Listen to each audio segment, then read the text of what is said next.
that we were built to thrive, yeah. I think that we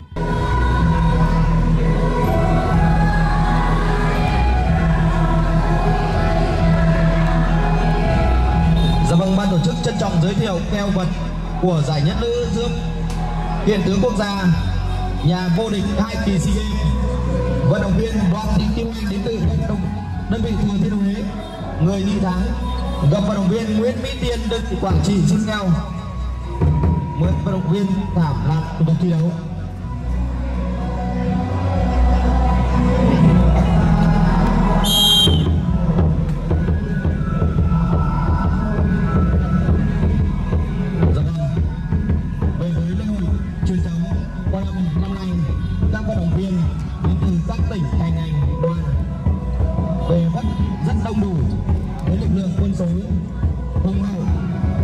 Chuyên môn cao nhất, hứa hẹn buổi chiều ngày hôm nay cũng như buổi sáng ngày hôm nay sẽ là những trận thi đấu bùng nổ hấp dẫn.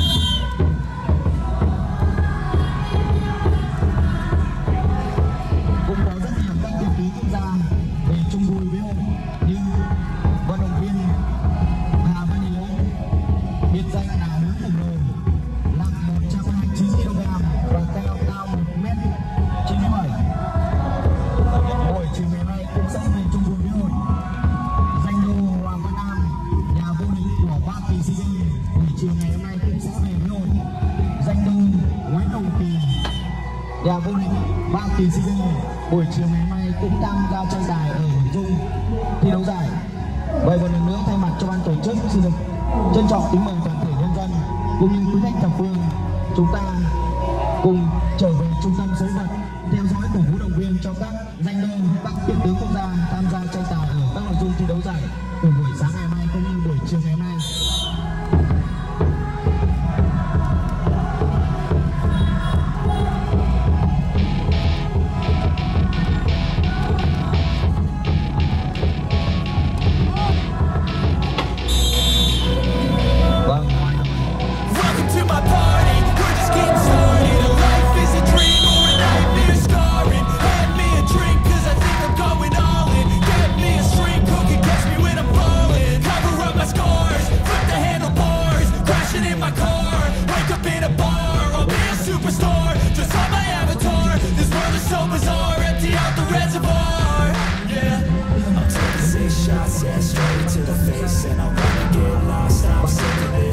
Don't know how to stop when I'm feeling this way, so I'm taking 6 shots till I'm feeling okay. I think I'm going crazy, don't think I'll get upset, so I'm taking 6 shots all straight to the face. I'm taking 6 shots, are you coming with me? I'm taking 6 shots, yeah, straight to the face, and I'm running get lost and I'm sick of this place. Don't know how to stop when I'm feeling this way. I'm taking 6 shots till I'm feeling okay. I think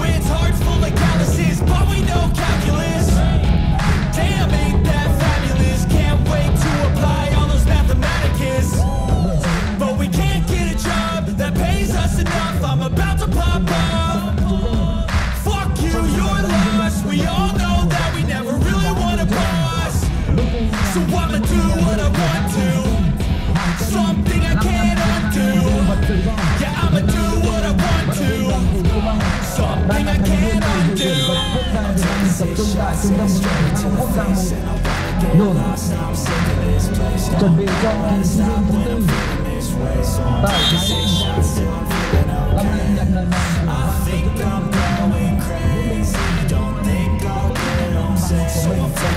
shots all straight to the face. I'm taking 6 shots, are you coming with me? I'm taking 6 shots, yeah, straight to the face. And I wanna get lost, I'm sick of this place. Don't know how to stop when I'm feeling this way. I'm taking 6 shots till I'm feeling okay. I think I'm going crazy, don't think I'll get upset. I'm taking 6 shots all straight to the face. I'm taking 6 shots, are you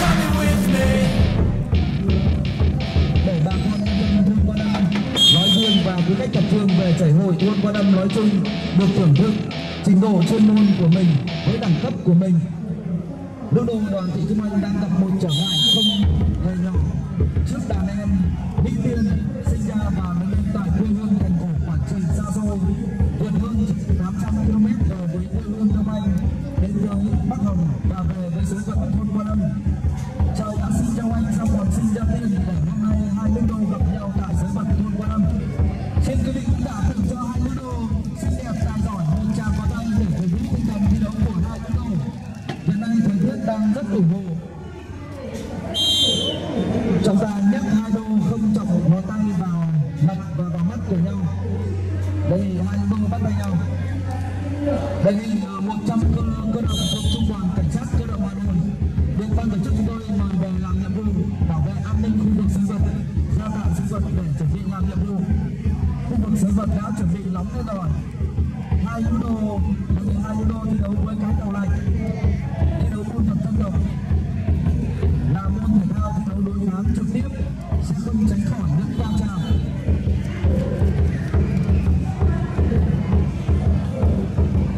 Lễ hội truyền thống thôn Quan Âm chúng tôi đã rất nhiều năm đưa môn vật dân tộc vào trong chương trình trong khuôn khổ lễ hội, và năm nay cũng là một năm không ngoại lệ.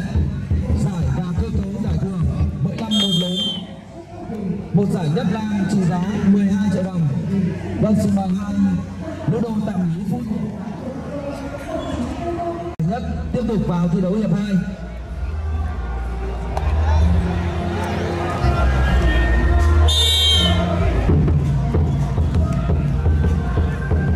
Trận giải nhất tiếp tục sang hiệp thi đấu thứ 2.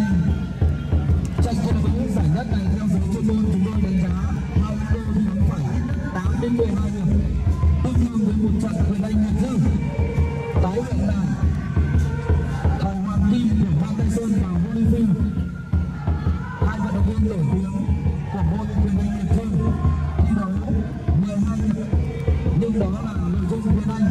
Còn về với nội dung vật dân tộc, đặc biệt là nội dung vật dân tộc trên các khuôn khổ hội làng truyền thống ở khu vực Đông Anh, khu vực Kinh Bắc Bắc Ninh, khu vực Hà Tây Cũ, thi đấu không tính theo thời gian, không tính theo hạng cân, có những trận thi đấu từ chiều hôm trước sang chiều hôm sau, không phân thua thắng bại, thi đấu là vật dân tộc trên toàn quốc.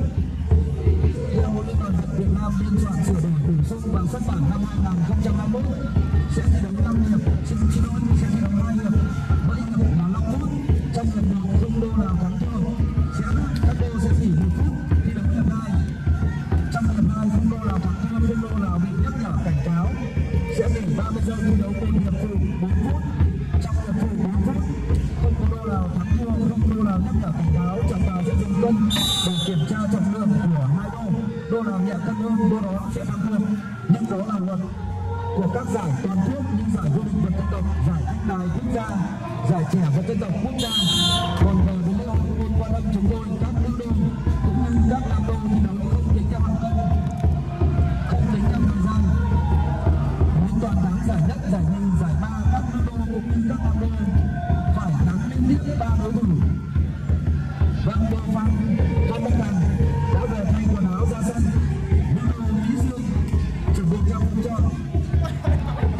Vừa rồi ông Đô Phan Trung Thành đã xuống kiểm tra chất lượng nước của ao làng và có báo lại ban tổ chức chúng tôi là chất lượng nước của ao làng rất ngọt và rất sạch, tương đương với tiêu chuẩn của bể bơi 5 sao tại khách sạn DU. Vâng, rất hay, hai lữ đồ đang thi đấu rất hay. Vâng, lữ đồ hơi dừng lại. Xin quý vị khán giả thưởng cho hai lữ đồ xinh đẹp giỏi giang một tràng pháo tay để cổ vũ động viên cho tinh thần thi đấu của hai lữ đồ.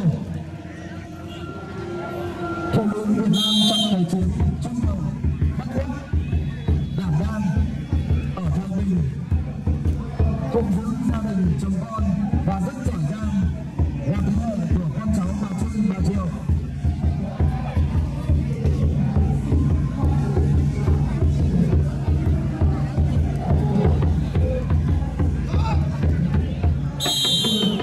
Thôi ra ngoài, một lữ đồ đến từ quê hương Thừa Thiên Huế, hiện nay đang là thành viên đội tuyển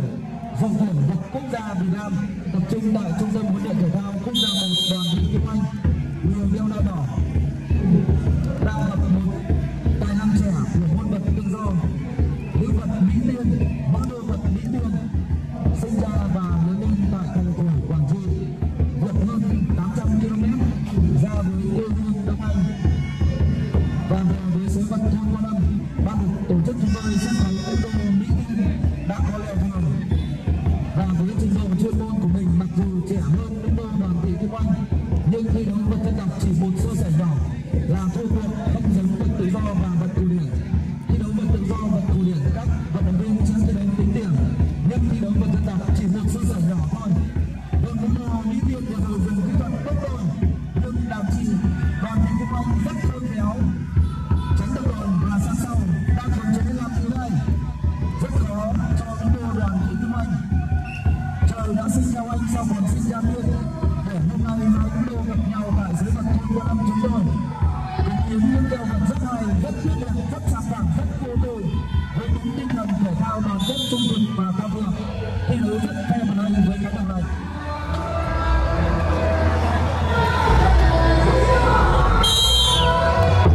Trận đấu tiếp tục sẽ bằng hai đôi đầu lần nhất vì trang phục chơi.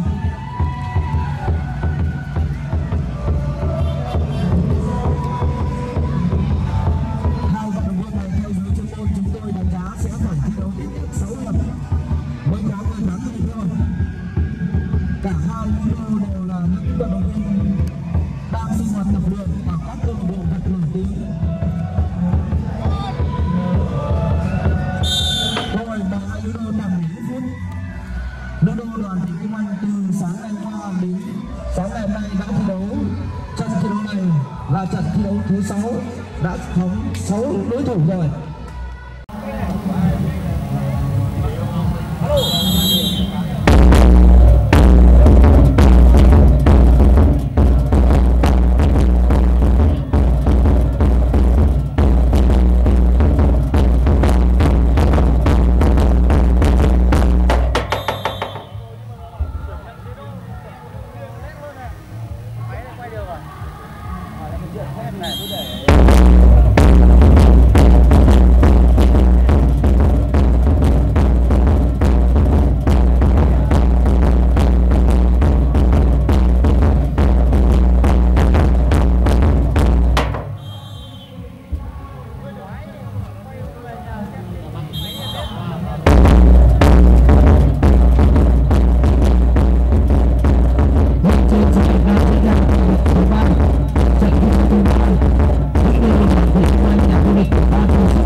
Mới giành được giải thưởng giải nhất lễ hội thôn Quan Âm. Thi đấu vật dân tộc muốn đoạt giải nhất, giải nhì, giải ba, các phải liên tiếp 3 đối thủ thắng, mắc đối thủ liên tiếp và rất nhiều người tập trung về đối đầu Đoàn Thị Kim Anh từ sáng ngày qua đến sáng ngày nay đã sang được thứ 5. Tất cả của anh lực và chuyên nghiệp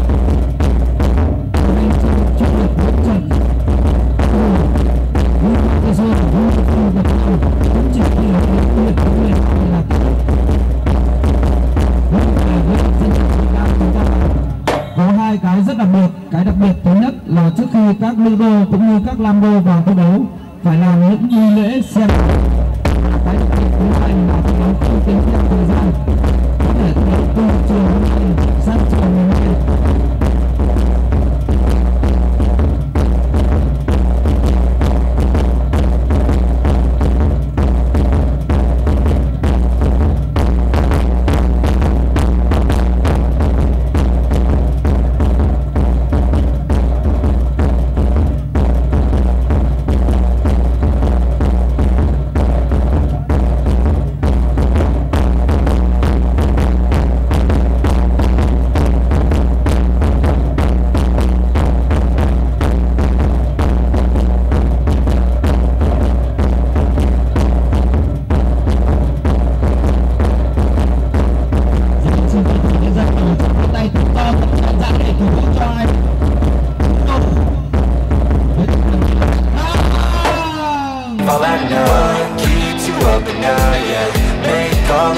squad, yeah, we were built to thrive, yeah.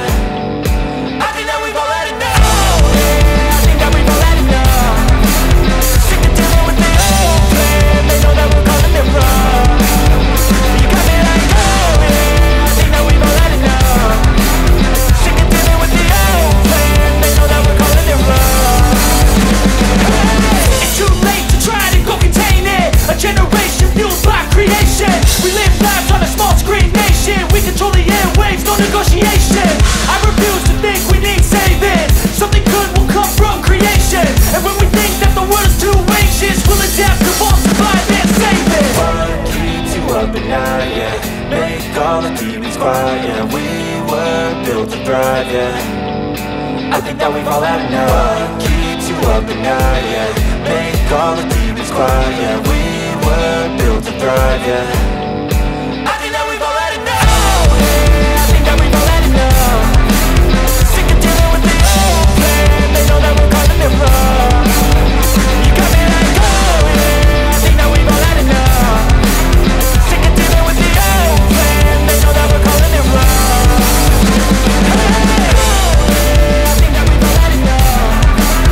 Sick of dealing with the old plan, they know that we're calling it wrong. You got me like, oh yeah, I think that we've all had enough.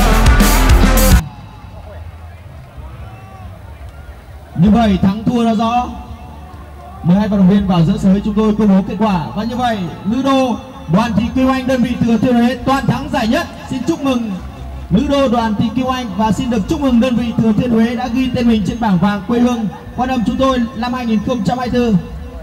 Xin mời hai nữ đô trở về phía sau.